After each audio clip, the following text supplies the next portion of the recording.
Salut à vous et bienvenue sur la deuxième vidéo de la Casa de l'OM. Ça y est, la décision est tombée, la LFP a rendu son verdict hier soir. L'OGC Nice se trouve sanctionné de 3 matchs à huis clos, donc 2 qui sont déjà effectués, il leur reste donc un match à jouer sans spectateurs. On peut dire que finalement c'est bien payé pour eux, au vu des circonstances.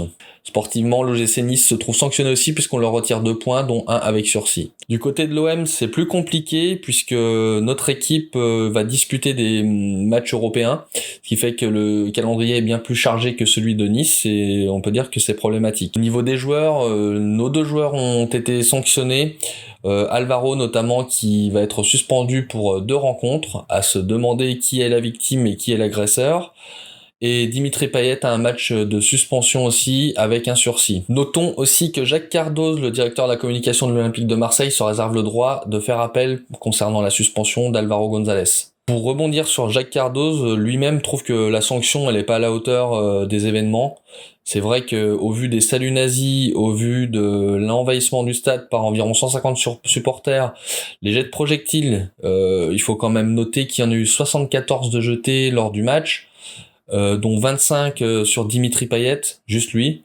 Donc c'est vrai que ça fait beaucoup, et c'est quand même pas normal que l'on en arrive là. Et s'il y a bien une chose qui est dérangeante dans cette histoire, c'est que les Marseillais, encore une fois, ont été les victimes.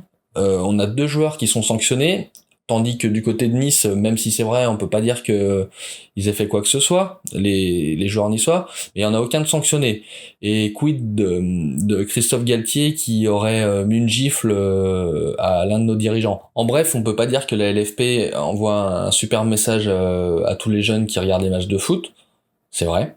On se dit, qu'est-ce qu'on risque à faire un salut nazi, à envahir le terrain, à aller frapper des joueurs, à balancer des bouteilles, des projectiles. Qu'est-ce qu'on risque ? 1 point de suspension pour le club. C'est pas grand-chose. Alors après, d'un point de vue pénal, je suppose que les affaires sont en cours et que les supporters qui ont envahi le terrain et ceux qui ont été pris par les caméras, eux, risquent quand même un petit peu plus gros. Mais sportivement et d'un point de vue éthique, le message qu'on envoie, il est ridicule. En fait, les 3 dernières rencontres qui ont été interrompues dans ce genre de contexte à cause de supporters malveillants, de jets de projectiles, d'envahissement du terrain, à chaque fois qu'il y a eu ce genre de problème, toutes les équipes visiteuses ont gagné sur tapis vert. Là par contre, l'OM, match à rejouer. Qu'est-ce qu'on doit comprendre ?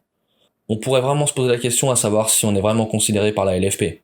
Pour terminer, j'ai envie de vous dire que finalement, c'est peut-être une bonne chose que de rejouer ce match. Pourquoi ? Parce qu'on va vraiment pouvoir gagner sur le terrain, parce que Payet va pouvoir rendre la monnaie de la pièce indirectement aux supporters en faisant tout pour gagner ce match. Si toutefois on prend les 3 points, on pourra se regarder droit dans le miroir, rester droit dans nos bottes en se disant que finalement on a gagné sur le terrain, on n'a pas eu besoin de la LFP pour ça.